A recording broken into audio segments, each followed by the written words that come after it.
Hey, so you want to learn how to win more construction bids? I'm going to teach you how to do it in 5 minutes. My name is Daniel Quindamel, and I'm the founder of I Am Builders. We're a construction sales and consulting firm for contractors nationwide. And we've been able to compile a list of 15 things that if you can just implement half of these things, you're going to start seeing your bid ratio, your percentages go up almost instantly. So I'm going to cover each one pretty quickly, and I hope this helps you grow your business. So tip number one is use paid lead generation services. So there's these great lead generation services like Construct Connect, like the Blue Book, that will connect the general contractors with the subs. And it also connects the general contractors with developers and architects that are looking for people to bid their job. So if let's say you're the owner, you're looking for GCs, you're going to post your job. The researchers are going to find out about permits and things like that. So it's the best way to get wind of active projects right now so you can start bidding them. Tip number two, invest your time in visiting potential clients. This is going to get your foot in the door, especially if it's new clients. So one of the things I always say is go on Google, go do a search, go find out who the general contractors are, who the architects, who the property managers are. I wrote an article like a year ago, the 27 ways to get more construction projects. And one of the things that I did was I compiled a master list of 27 different ways and different types of clients that you can go after. So for example, if you're a subcontractor, most subs they think they're limited to general contractors. Well, guess what? You can actually go to property managers. You can go to universities. You can go to malls and become preferred contractors. Whenever they have to paint, whenever they have to repaint, whenever they have to patch something, guess what? Those might be small contracts and small deals, but guess what? If you get them consistently, you can make a lot of money. If you're a GC, again, you can go to universities, you can go to realtors. Realtors are a really good source because you get your foot in the door in the beginning of the process. So those are just a couple of ideas. You can go check out that article to get more on the 27 different types of clients. Number three, call everyone on your list. So the best leads you can possibly get are people that you've worked for before, previous clients, people that you've bid before, people that you've networked before, because they know your face. Everybody forgets that we are in the people business. We're not in the construction business. We are in the people sales business. And when you're dealing with multi-million-dollar contracts or multi-$100,000 contracts, you're gonna hire people you know, that you trust, that you can feel confident that they're gonna do the work. You're not gonna just hire somebody who bids a job and you don't even know who they are. So if you've talked to them before, if you've networked with them before, if you've done a project for them before, call them. Just go down the list, go down your phone, go down your email, and just start calling people, and you're going to see some quick opportunities that are going to present themselves. Estimate as many projects as you can, as fast as you can. So we are in a numbers game. Whether you're in residential or commercial, it doesn't matter. The more bids you put out there, the higher your percentages. So let's say my closing rate is 20%, right? Let's just say it's a good closing rate, but I'm only bidding 5 jobs. Maybe I'm going to land one a month. Let's say I'm doing 5 jobs a month, but let's say my closing rate is 10%.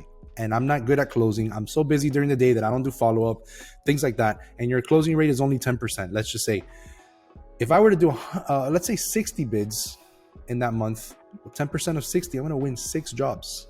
See the difference? My closing rate might be less, but I'm just going to, by sheer volume and sheer force, we're going to win it. So again, these tips are going to improve your close ratio, but just by doing that, you're going to start winning more bids right away. It's just a numbers game. Tip number 5, invest time in your follow-up. So the biggest mistake a lot of contractors make is they'll spend the time to bid the job, they'll find the client, but once they submit the bid, they just wait. They say, hey, let me just see I'm going to wait on the architect, or I'm going to wait on the GC to call me. I don't want to sound desperate. Hey, guess what? The people that win the bids are the ones that call and follow up. Now, if you're calling every other day, I've had contractors call me before, say, hey, I know I talked to you 2 days ago, but is there any progress? Any update? Those guys kind of give me the sense that they don't have any work. But the guys that will call me, hey, look, I'm trying to plan my schedule 2 months in advance. I have a lot of work coming up, so I just need to see where you guys are at to see if it's going to take 3, 4, 5, 6 months. I just want to do a follow-up.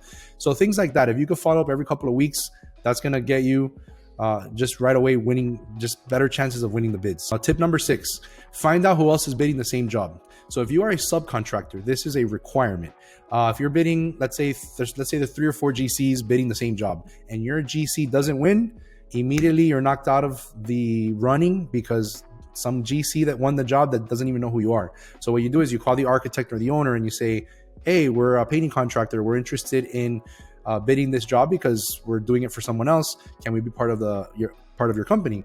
And most of the time they're going to say yes. So then you can give them your bid too, and you have right there, if there's three GCs, your chances are going to be 300% higher to win the job than if you didn't do that. If you are a general contractor, you want to find out who your competition is. If your competition is someone that's just going to lowball the job and undercut and win, maybe you don't bid that job.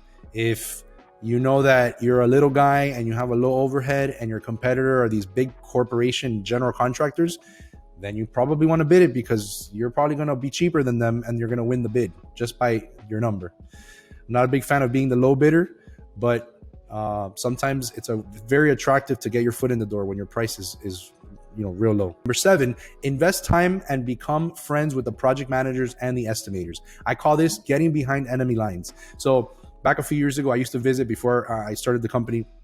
I was a senior project manager at a commercial construction company, and we will go visit clients all the time. And we used to spend time and invest in meeting the estimators and the project managers and talking to them. And we would, visit frequently, and we tried to make a schedule. And one of the things that I always found out was, number one, they were willing to give us all this inside information that a phone call wouldn't do. So, hey, I remember this company called RCC. We'll go visit, and they had these 2 estimators. And every time we would go by, they would open up the spreadsheets and tell us where our numbers were compared to the other guys. Oh, we didn't win this one, but we're in the running for this one. Okay, this one just got awarded, so call the project manager on Monday because that's when he's doing his buyout. So that's when we, that's a strategy that we would use because they would give us all this inside information. In addition, they would introduce us to the project managers who are like the gatekeepers. They're the ones that decide who gets the job. So you want to make sure you visit and meet them, shake hands, let them see your face so that when you start calling, they can associate your face with, with the phone call or the email. Then tip number 8, do a ridiculously good job on the projects that you do land so you can get repeat business. So in this game, if you can invest really hard for a few years, and every job that you win, you just hit home runs on them. Maybe you don't make a lot of money, but you do them fast, you do them quickly. You're always staffing the job. You're under budget, or you meet their budget, or you meet their schedule. You want to do a good job because the clients will call you over and over and over. We're in the business where most contractors, they lie. They don't talk. Most contractors, they lie. They don't do things right. They overcharge in change orders, a bunch of other things. So what I want to recommend to you is you knock those out of the park so that you're the difference. You're a different contractor. We call it being like a SEAL team contractor. Tip number 9, having branded shirts, websites, and business cards. So now, even though having like a nice website doesn't really matter for the purposes of construction, this is going to speak volumes regarding your professionalism. So if you go up to a contractor with branded shirts, or to a homeowner with a branded shirt, with some brochures, with really nice looking business cards, you give the image of a professional company. And even if it's just you, guess what? Go to vistaprint.com or go to your local print shop that can do your shirts and they can do your paperwork. You want to do that for your contracts, for your change orders, for your proposals, all that. Just putting your logo. If you don't have a logo, you can go to fiverr.com and just hire someone for like $20 and they'll make a nice logo for you. Next, tip number 10, write a detailed proposal. So many jobs are lost because sometimes in the scope of work, when you put all of your description of the work that you're performing, you might put too many things.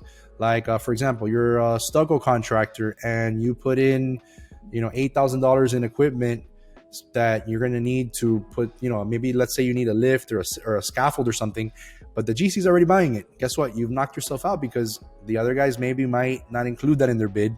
So it's important that you highlight it. You put a note, includes scaffolding for 6 months. Then when the GC or the architect or the owner reviews your proposal, they say, hey, you know what? We're providing that. So can you take that out of your price? You're going to start getting better results by just doing that. It also shows that you're paying attention to the details, that you're looking at the details of the project. So I highly encourage you to write a really good proposal template. I'm going to put a link here to a video that I made that's going to help you learn more about how to do a proposal template. Tip number 11, analyze your prices. So prices are constantly changing in the market. So you've been able to see that because of COVID and because of shortages and things like that, the prices of lumber, of steel, everything has gone up, right? So you have to constantly analyze those numbers. Labor also changes. If the economy is good, there's more work out there, the piece workers and the subs want to charge more money. If things are tough and there's no work out there, they want to charge less money. So things change all the time. So who your competitor is going to tell you, are they going to be high or are they going to be low? So that way you can adjust your pricing. How do you find that out? You make phone calls, you do visits, the stuff that we just talked about. You have to do those things. Tip number 12, analyze your competitors on each job. So guess what? If you're a little guy and maybe it's one or two of you in your company and you're going against a massive construction corporation company that's bidding the same job, guess what? Your overhead's going to be lower because you don't have project managers, you don't have accountants, you don't have bookkeepers, you don't have offices, all that stuff. So your prices are going to be much lower.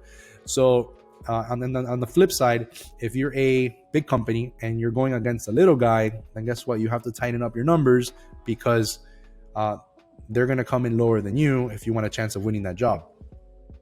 Tip number 13, offer value engineering or alternative tips for projects. So a lot of times architects, even though they're professional architects, they're not professional builders. So if there are things that you know are better ways to do it, or you see a lot of architecture plans, you see a lot of engineering plans, you see what everybody does. Engineers don't see that. They do it the way they were taught, the way they've done it for 30 years, and that's what they use in their plans. Architects, the same thing. If you can identify, and I've done this a bunch of times, if you can identify cheaper ways, hey, you know what, instead of using instead of using TJI joists, why don't we do some wood trusses? It's going to be better, less labor. Or instead of using, we don't need, this type of column. We can use this less expensive type of column to do the same thing. Guess what? You might be able to suggest tips like that so that they can go back to their architect or engineer and then they can change the plans because it might be better, it might be cheaper.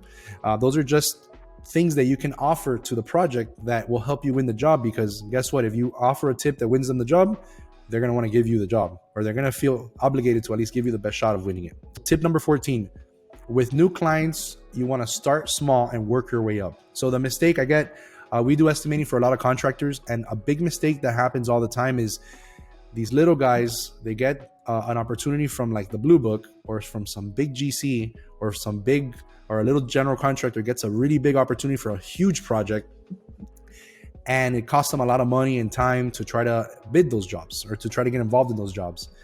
The truth is, unless your customer knows who you are, or you have this very good reputation, or everybody knows your company, they're not going to give you a big job right off the bat. I remember when I was at the commercial construction company, when we start off with this one little company, or with this one contractor, and we started off doing these like really crappy jobs, like demo jobs that were small, and we didn't really make that much money. But then we got a better job, and then a better job, and then a better job. And before I left that company, we had landed, their contract was $4 million. So they trusted us with the most high profile job that they were doing at that time. Our contract was about $400,000. We were a subcontractor. So very complicated ceiling framing with millwork and all this. And we had to do all that. So we started with these little crappy jobs, and they gave us their most important job, which framing and drywall is arguably one of the most important parts of the project, because it sets up the rest of the project. So think about that. We started small, and we ended up becoming one of their preferred contractors. And the last tip is, tip number 15 is cut out the bad leads and the bad clients. So you're going to notice that when you start bidding a lot of jobs, there's going to be times that you're going to bid 10, 20 jobs and they're not going to give you anything. Guess what? They might be shopping your number, or you might be, maybe the client is one that's always asking for proposals, and they themselves never win the job. Or if they're a developer, maybe they always try to get proposals and conceptual estimates, and then they never do anything with it. So also you want to see their reputation, because if you're bidding for, let's say, I like to call them like a Walmart contractor, that they do like a lot of bids and they do a lot of projects. They might have like a large Rolodex of contractors that they're getting bids from. And it might be where you got to be the really dirt cheapest, like just the cheapest guy to win those bids. Those aren't the best bids always, because you're going to do the same amount of work for less money when you can put that same effort for, let's say, a private owner or someone that has more money in their budget, or let's say they don't have that massive Rolodex of subs. Maybe you want to use those. Maybe you want to talk to those guys. You know, you're going to be getting premium rates for your. You're going to be able to charge premium prices for your stuff. Anyways, those are 15 tips. I know that if you do just half of these, you're going to be better off than most contractors. This applies to GCs, to subs. Look, we wrote a blueprint. It's called the Explode Strategy. You can learn more about it on our website. But basically, in our industry, if you just invest in getting leads, talking to the clients, visiting them, and bidding a lot of jobs, and then doing the follow-up, that's it. It's a game changer for your company.